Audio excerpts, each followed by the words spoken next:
आज भी सवर्ण समाज को बहुजन महापुरुषों की उपलब्धि पचती नहीं है। वे हमेशा खुद को सर्वश्रेष्ठ और दूसरे को निम्न दिखाने पर लगे रहते हैं। इसका जीता जागता उदाहरण है एक कथन जो कि मडियन के पूर्व बीएचपी नेता ने कहा है।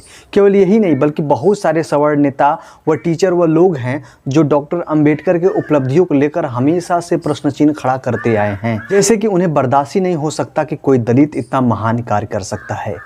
नमस्कार साथियों, मैं हूँ राहुल देव। आप देख रहे हैं थिंक दर्शक। अंबेडकर सिर्फ क्लर्क थे, उनका संविधान से कोई लेना देना नहीं।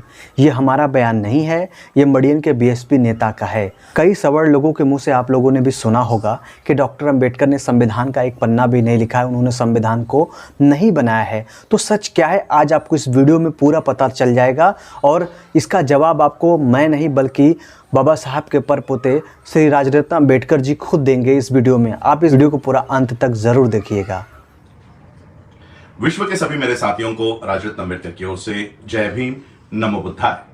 आज का ये वीडियो मैं खास उन लोगों के लिए बना रहा हूं जो लोग सोशल मीडिया पर एक वीडियो बहुत बड़े पैमाने पर वायरल कर रहे हैं।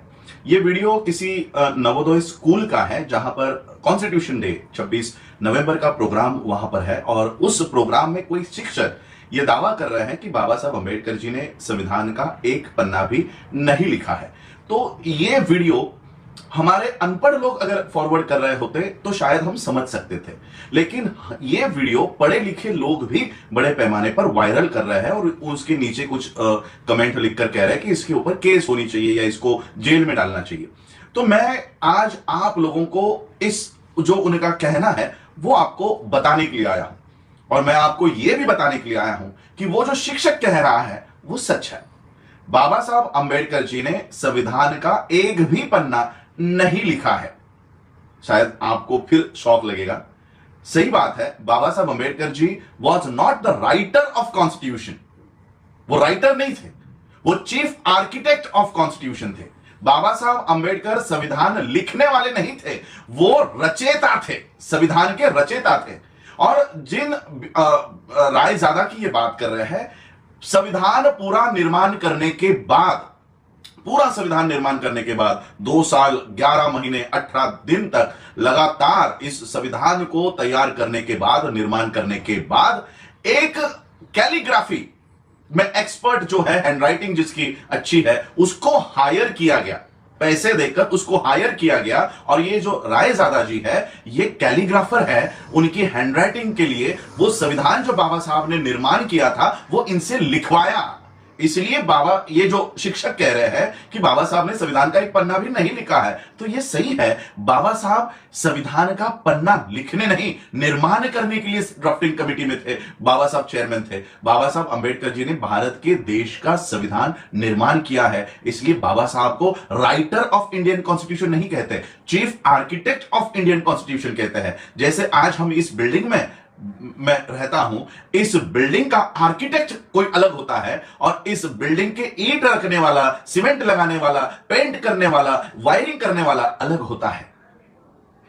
तो बाबा साहब आर्किटेक्ट थे और रायजादा जी जो थे वो लेबर थे।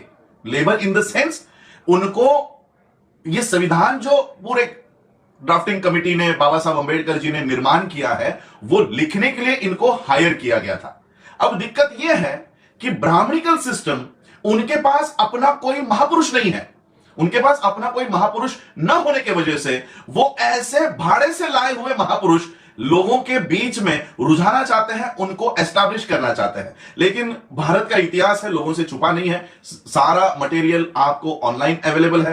रायजादा जी के लिए भी आप गूगल कर लो, आपको पता चलेगा कि वो सिर्फ एक राइटर थे, कैलीग्राफर थे। कैलीग्राफी में वो अच्छे तरह से वो लिखते थे। ये संविधान की ओरिजिनल कॉपी आज भी ब्रिटिश म्यूजियम में है। आपको याद होगा मेरा लाइव वीडियो मैंने किया था, वहां पर ओरिजिनल कॉपी, क्योंकि हमारे पास जो कॉपीज है संविधान की वो टाइप्ड है, उसमें कैलीग्राफी की कोई जरूरत नहीं है। लेकिन कैलीग्राफी में लिखी हुई संविधान की कॉपी ब्रिटिश म्यूजियम में है, जो मैं आपको लाइव करके बताई है। और वहां पर फिर वो कैलीग्राफी करके वो सारा जो ड्राफ्ट है वो लिखा गया और फिर वो संविधान अर्पण किया गया। तो जो लोग पढ़े लिखे लोग, जो लोग ये कह रहे हैं कि बाबा साहब का अपमान कर रहे हैं, इसमें बाबा साहब का कहीं अपमान नहीं है। ये जो रायजादा जी हैं वो हायर किए गए थे, भाड़े से लाए हुए थे और उनको ये काम सौंपा गया था कि बाबा साहब ने निर्माण किया हुआ संविधान अच्छे डिजाइनर लैंग्वेज में, डिजाइनर इसमें आप वो लिखे और वो अर्पण किया जाए। तो लोगों को शायद ये अब भ्रांति क्लियर हो जाए। अननेसेसरी हम लोग कोई भी वीडियो बिना सोचे समझे उसको वायरल करते रहते हैं, और ये जो लोग हैं जो अपनी ब्राह्मणिकल सिस्टम को एस्टैब्लिश करना चाहते हैं, बाबा साहब को हटाकर रायजादा को वहां पर रखना चाहते हैं, वो हम लोग ही कहीं ना कहीं उसको बढ़ावा दे रहे हैं। तो ये आज वीडियो में इसलिए कर रहा हूं क्योंकि ये ब्राह्मणिकल सिस्टम बहुत सारे ऐसे भाड़े से लाए हुए जो महापुरुष है उनको महापुरुष बनवाना चाह रही है, भाड़े से लाए हुए लोगों को। तो कभी ये रायजादा को उठा लेते हैं, तो कभी ये माफी मांगने वाले लोगों को स्वतंत्र वीर के नाम से एस्टैब्लिश करना चाहते हैं। तो लोगों को यही मैं बताने के लिए आया हूं कि Raizada was just a paid labour, he was a paid labour, paid उनकी कला है, उनकी कला का सम्मान होना चाहिए। आज भी कई सारे कैलीग्राफी करने वाले लोग होते हैं, हमें उसकी जरूरत होती है। जैसे हमारे सभाएं होती है, तो सभा होने के बाद हम लोग वॉल पेंटिंग करवाते हैं, तो वॉल पेंटिंग करते समय जो लोग पेंटर वहां पर जाकर पेंट करते हैं, क्या हम उन्हें भी हम भारत के संविधान का रचयिता कह सकते हैं? क्या चीफ आर्किटेक्ट कह सकते हैं? He was just a labour.